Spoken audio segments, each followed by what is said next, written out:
नमस्कार दोस्तों, मैं हूं नर्सिंग ऑफिसर अश्वनी और आप सबका स्वागत है हमारे इस चैनल में। दोस्तों, आज की इस वीडियो में हम बात करने वाले हैं नेशनल इम्यूनाइजेशन शेड्यूल के बारे में, जिसे भारत सरकार द्वारा प्लान किया जाता है और ministry of health and family welfare द्वारा रेगुलेट किया जाता है। दोस्तों, नेशनल इम्यूनाइजेशन शेड्यूल का मेन पर्पस होता है गर्भवती महिला और उनके होने वाले बच्चे को सही समय पर सही टीका मिल सके, जिससे माँ और बच्चे दोनों बीमारियों से दूर रह सकें और सेहतमंद रह सकें। दोस्तों, हम ये जानने की कोशिश करेंगे कि बच्चों को वैक्सीन लगवाना क्यों ज़रूरी है और ये वैक्सीन काम कैसे करती है, और साथ ही ये समझने की कोशिश करेंगे कि जन्म से लेकर के 16 साल तक की उम्र में कौन सी वैक्सीन कब लगवाते हैं और ये किस तरह की बीमारियों से बचाती है। तो बिना समय गंवाए शुरू करते हैं आज की वीडियो और देखते हैं क्या है खास आपके लिए।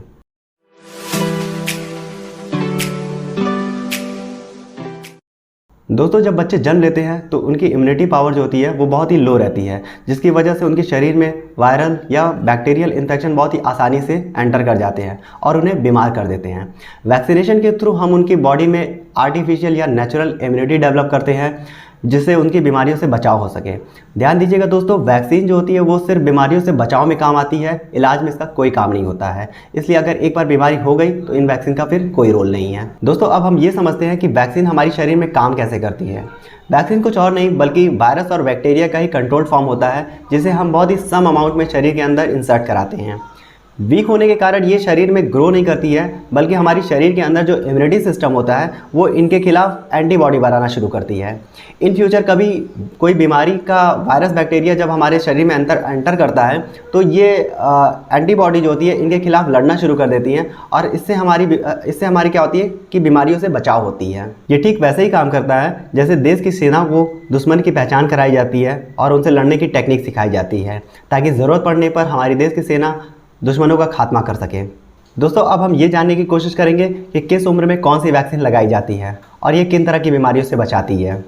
अगर बात करें कि जन्म के तुरंत बाद कौन सी वैक्सीन लगती है तो यहाँ हमें 3 तरह की वैक्सीन देखने को मिलती है। पहला है BCG, दूसरा है हेपेटाइटिस बी और तीसरा है OPV0। BCG की बात करें तो BCG का फुल फॉर्म होता है बैसिलस कैलमेट-गुएरिन। अब इसे जो है वो जन्म से लेकर के 1 साल तक की उम्र में लगाया जा सकता है, लेकिन हम कोशिश करते हैं कि इसे जन्म के जितनी जल्दी हो सके उतनी जल्दी लगाएं। और इसके अगर डोज की बात करें तो जन्म से लेकर के 1 महीने तक की जो उम्र का अंतराल होता है उसमें हम इसे 0.05 ml देते हैं, और अगर 1 महीने से लेकर के 1 साल तक की उम्र के अंतराल पर लगाते हैं तो इसकी डोज होती है 0.1 ml। और इसकी रूट की बात करें तो इसे इंट्राडर्मल देते हैं। इंट्राडर्मल का मतलब होता है दोस्तों कि हम इसे स्किन के अंदर देते हैं। और हम इसकी साइड की बात करें तो इसे लेफ़्ट अपर आर्म पे देते हैं। दोस्तों, यहाँ पे एक ध्यान देने वाली बात है कि जब भी BCG का वैक्सीन लगता है तो वहाँ पर एक जो होता है स्कार बनता है। पहले वहाँ पर थोड़ा सा पक जाता है और फिर वहाँ पर एक स्कार का फॉर्मेशन होता है, तो ये नॉर्मल होता है, इसके लिए घबराने की ज़रूरत नहीं है। अब दोस्तों, हम ये समझते हैं कि ये किस बीमारी से बचाता है, तो ये ट्यूबरकुलोसिस नामक बीमारी से बचाता है। फिर इसके बाद अगर हेपेटाइटिस बी की बात करें तो इसे जन्म से लेकर के 24 घंटे के अंदर लगाने की ज़रूरत होती है। और डोज की बात करें तो ये 0.5 ml लगता है और रूट इंट्रामस्कुलर लगता है। इंट्रामस्कुलर का मतलब कि मसल में। और इसकी साइड की बात करें तो ये anterolateral side of mid thigh पे लगता है, यानी थाई की तरफ, सामने की तरफ जो थाई होती है वहाँ पर थोड़ा सा बगल में लगता है, और ये हेपेटाइटिस नामक बीमारी से बचाता है। OPV0 की बात करें तो ये जन्म से लेकर के 15 दिन तक की उम्र में लग सकता है, और इसकी डोज जो होती है वो 2 ड्रॉप होती है और रूट साइड इसका ओरल होता है, यानी इसको मुंह में 2 बूंद बच्चों को पिलाया जाता है।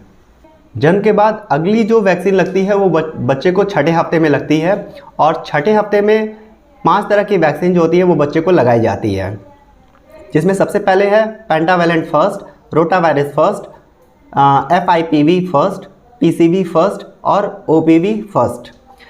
अब सबसे पहले हम पेंटावैलेंट की बात कर लेते हैं। तो पेंटावैलेंट जो होती है वो 5 वैक्सीन का कॉम्बिनेशन होता है, जिसमें diphtheria, pertussis, tetanus, hepatitis B और हेप जो होता है वो कंबाइंड होता है। और इसकी डोज की बात करें तो 0.5 ml लगता है, और रूट जो होता है वो इंट्रामस्कुलर रहता है। मैंने पहले ही बताया, इंट्रामस्कुलर यानी मसल्स में लगता है। और साइड की बात करें तो anterolateral side of mid thigh, यानी सामने वाली थाई से थोड़ा सा बगल में लगता है। और ये कौन कौन सी बीमारी से बचाता है, तो ये डिप्थीरिया, पर्टोसिस, टेटनस और हेपेटाइटिस बी, और साथ ही हीमोफिलस इन्फ्लुएंजा नामक बीमारी से बचाव करता है। अब नेक्स्ट वैक्सीन की बात करें तो ये है रोटावायरस फर्स्ट लगता है। ये लिक्विड फॉर्म में होता है, और इसे 5 ड्रॉप देते हैं, ओरल देते हैं, और ये रोटावायरस नामक बीमारी से बचाता है। नेक्स्ट वैक्सीन की बात करें तो FIPV फर्स्ट लगता है, जिसका फुल फॉर्म होता है fractional dose of inactivated polio vaccine, यानी ये पोलियो से बचाता है और इंजेक्टेबल फॉर्म में होता है।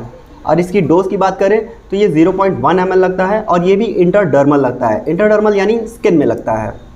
और इसकी साइट की बात करें तो राइट अपर आर्म में लगता है, और ये पोलियो नामक बीमारी से बचाव करता है। नेक्स्ट वैक्सीन की बात करें तो PCV फर्स्ट लगता है। PCV फर्स्ट जो होता है वो इसका फुल फॉर्म होता है न्यूमोकोकल कंजुगेटेड वैक्सीन, और इसके डोज की बात करें तो 0.5 ml इसका डोज होता है, और ये इंट्रामस्कुलर लगाया जाता है। और इसकी अगर साइड की बात करें तो ये भी anterolateral side of mid thigh पे लगता है। ये सारी चीज़ें मैंने आपको पहले ही बता चुकी है, तो इसलिए मैं दोबारा रिपीट नहीं कर रहा हूँ। और ये निमोनिया नामक बीमारी से बचाव करता है। नेक्स्ट जो वैक्सीन लगती है ये OPV फर्स्ट लगती है। ध्यान दीजिएगा दोस्तों, जब जन्म के समय लगता है वो OPV 0 डोज होती है, और यहाँ पर जो 6ठे हफ्ते में लग रही है ये OPV फर्स्ट है। इसका भी डोज जो होता है वो 2 ड्रॉप होता है, रूट ओरल रहता है, और पोलियो नामक बीमारी से बचाव करता है। 6ठे हफ्ते के बाद हम बच्चे को 10वें हफ्ते में वैक्सीन देते हैं, और 10वें हफ्ते में हम 3 तरह की वैक्सीन बच्चों को देते हैं, जो कि पेंटावैलेंट 2 होती है, रोटावायरस 2 होता है, और OPV 2 होता है। पेंटावैलेंट का भी जो डोज होता है वो 0.5 ml होता है, इंट्रामस्कुलर देते हैं, और साइड इसका जो होता है वो anterolateral side of mid thigh होता है। और मैंने पहले भी बताया कि पेंटावैलेंट जो होता है वो 5 तरह की बीमारियों से बचाव करता है। दूसरा जो है वो रोटावायरस है। रोटावायरस भी 5 ड्रॉप देते हैं, ओरल देते हैं, और ये रोटावायरस नामक बीमारी से बचाता है। OPV 2 ड्रॉप देते हैं, ओरल देते हैं, और ये पोलियो से बचाता है। 10 हफ्ते के बाद बच्चों को 14 हफ्ते पे वैक्सीन लगाई जाती है, और 14वें हफ्ते पर बच्चों को 5 तरह की वैक्सीन लगाई जाती है, जिसमें है पेंटावैलेंट 3, रोटावायरस 3, OPV 3, FIPV 2 और PCV 2। इनके रूट, डोज, साइड और ये किस बीमारी से बचाते हैं मैंने आपको पहले ही बता दिया है, तो मैं इसको रिपीट नहीं कर रहा हूँ।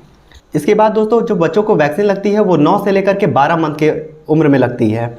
यहाँ पर हम 3 तरह की वैक्सीन दे सकते हैं जो बच्चों को दी जाती है। इसमें पहला है MR first, JE first, PCV booster. MR first की बात करें तो ये मीज़ल्स और रूबेला नामक बीमारी से बचाता है, और इसकी डोज भी 0.5 ml होती है, और इसको सबकुटेनियस रूट से देते हैं। सबकुटेनियस का मतलब कि वो स्किन से थोड़ा सा और अंदर एक लेयर होती है जो कि सबकुटेनियस लेयर होती है, उसमें बच्चों को इंजेक्शन दिया जाता है। इसके लिए सिरिंज को जो है वो 45 डिग्री के एंगल पर स्किन के अंदर इंसर्ट कराते हैं। साइड की बात करें तो राइट अपर आर्म पे देते हैं, और ये मीज़ल्स और रूबेला नामक बीमारी से बचाता है। जैपनीज इंसेफेलाइटिस की बात करें तो ये इसकी भी डोज जो होती है वो 0.5 ml होती है। रूट जो होता है वो सबकुटेनियस रूट होता है, और इसे लेफ्ट अपर आर्म पे लगाते हैं, और ये जैपनीज इंसेफेलाइटिस नामक बीमारी से बचाव करता है। PCV बूस्टर बारे में मैं बता चुका हूँ। इसकी डोज जो होती है वो 0.5 ml होता है, इंट्रामस्कुलर लगता है, और ये anterolateral side of mid thigh पे लगती है, और ये निमोनिया से बचाता है। दोस्तों इसके अलावा जो होता है बच्चों को विटामिन A की खुराक भी जो है वो 9 महीने की उम्र में स्टार्ट कर दिया जाता है। इस वीडियो में उसे कवर करना थोड़ा सा मुश्किल था, इसके लिए मैंने सेपरेट वीडियो बनाई है जो कि आप वीडियो के लास्ट में क्लिक करके देख सकते हैं। इसके बाद जो बच्चों को वैक्सीन लगती है वो 16 से 24 मंथ की उम्र में लगती है। यहाँ पे हमें 4 तरह की वैक्सीन देखने को मिलती है, जिसमें है MR2, JE2, और तीसरी है DPT बूस्टर फर्स्ट और OPV बूस्टर लगाई जाती हैं। MR2 की बात हमने पहले कर चुकी है, जो 0.5 ml लगती है, सबकुटेनियस लगता है, राइट अपर आर्म में लगती है, और मीज़ल्स और रूबेला से बचाती है। JE2 जो होती है वो उसकी भी डोज 0.5 ml होती है, सबकुटेनियस लगती है, लेफ्ट अपर आर्म में लगती है, और ये जैपनीज इंसेफेलाइटिस नामक बीमारी से बचाव करती है। DPT की बात करें तो ये भी एक कंबाइंड वैक्सीन होती है जो कि डिप्थीरिया, पेटोसिस और टेटनस से बचाव करती है। इसकी डोज जो होती है वो 0.5 ml होती है, और इसे इंट्रामस्कुलर लगाते हैं, और anterolateral side of mid thigh पे लगाते हैं, यानी थाई के सामने की तरफ लगाते हैं, थोड़ा सा बगल में लगाते हैं, आउटर साइड में। और ये बचाती है डिप्थीरिया, पेटोसिस और टेटनस नामक बीमारी से बचाव करती है। और इसके बाद जो होता है OPV बूस्टर देते हैं, जो कि 2 ड्रॉप देते हैं, ओरल देते हैं, और पोलियो से बचाती है।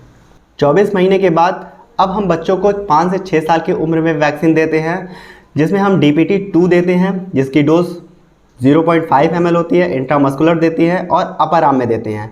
लेफ्ट या राइट किसी भी साइड पे आप दे सकते हैं, इसमें कोई दिक्कत नहीं है। और ये डिप्थीरिया, पर्टोसिस और टेटनस नामक बीमारी से बचाव करता है। अब इसके बाद जो बच्चों को वैक्सीन देते हैं वो 10 साल की उम्र में देते हैं। 10 साल पे जो बच्चों को वैक्सीन देते हैं वो टीडी देते हैं, यानी टेटनस और डिप्थीरिया का ये कंबाइंड होता है।